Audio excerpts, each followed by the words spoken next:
বিক্ষোভ সমাবেশ থেকে আমরা জানাতে চাই, মানবতা বিরোধী এই কর্মকাণ্ড যদি অচিরে বন্ধ করা না হয়, তাহলে গোটা বিশ্ব যেভাবে মানবতার বিরুদ্ধে এই বিক্ষোভ প্রদর্শন করছে, তার এই বিক্ষোভ শুধু থাকবে না, আমরা উদাত্ত আহ্বান জানাই সকল মুসলিম রাষ্ট্র তথা সকল মানবতাবাদী রাষ্ট্রদের সবার রাষ্ট্রপ্রধানদেরকে এই পরিচিত হামলার প্রতিবাদে কার্যকরী ব্যবস্থা গ্রহণ করার জন্য।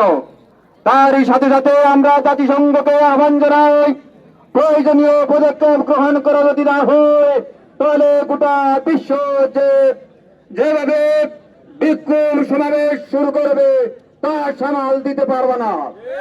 ওআইসি কে আমরা জানাতে চাই, ওআইসি যদি শুধুমাত্র মুসলিম একটি অর্গানাইজেশন সর্বস্ব হয় আর মুসলমানদের স্বার্থ সংশ্লিষ্ট এবং মানবতার পক্ষে যদি সঠিক ভূমিকা পালন করতে ব্যর্থ হয়, তাহলে ওআইসির ব্যাপারেও গোটা মুসলিম বিশ্ব তার এই নেতৃত্বের বিরুদ্ধে প্রয়োজনীয় ব্যবস্থা গ্রহণ করবে।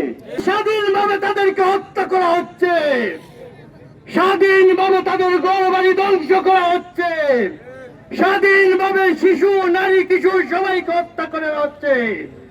আমরা তার তীব্র নিন্দা জানাতে পারি না। আজকে মুসলিম বিশ্ব নীরব ভূমিকা পালন করছে।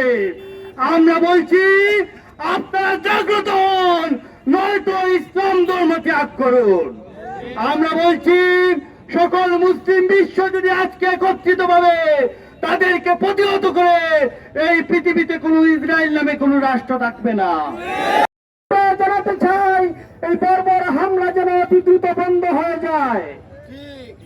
আমাদেরকে অনেকে প্রশ্ন করেন যে আপনারা বাংলাদেশ থেকে মিছিল মিটিং করে কি করবেন। আমি বলি, আখুল মুসলিম না আখুল মুসলিম, এক মুসলিম হচ্ছে পর মুসলিমের ভাই। এই 200 কোটি মুসলমানরা শুধু চোখের পানি ফেলে দিয়ে এই ফিলিস্তিনের জন্য কান্না করছে, কিন্তু পরোক্ষভাবে এই ফিলিস্তিনিদের বিপক্ষে এই মুসলমানরাই দাঁড়িয়েছে।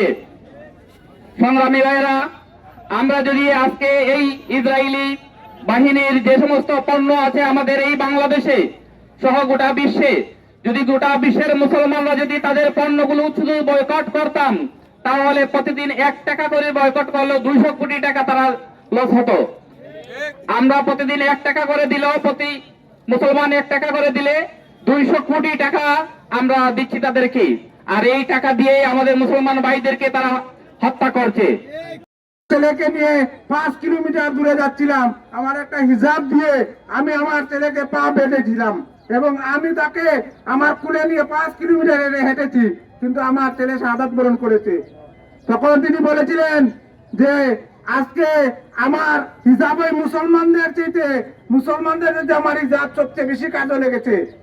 সেই বোমা হামলাকেও আজ হার মানিয়েছে সেই বর্বর ইহুদি ইসরায়েল যেভাবে বোমা হামলা চালিয়েছে।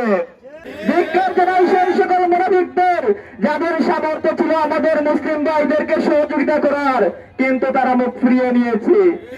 মুসলমান ফিলিস্তিনের সেই গাজাবাসীদেরকে বলতে চাই, আরব সাম্রাজ্য আপনাদেরকে দূরে ঠেলে দিলেও বাংলাদেশের মুসলমান আপনারা ওদেরকে দূরে ঠেলে দেয় নাই।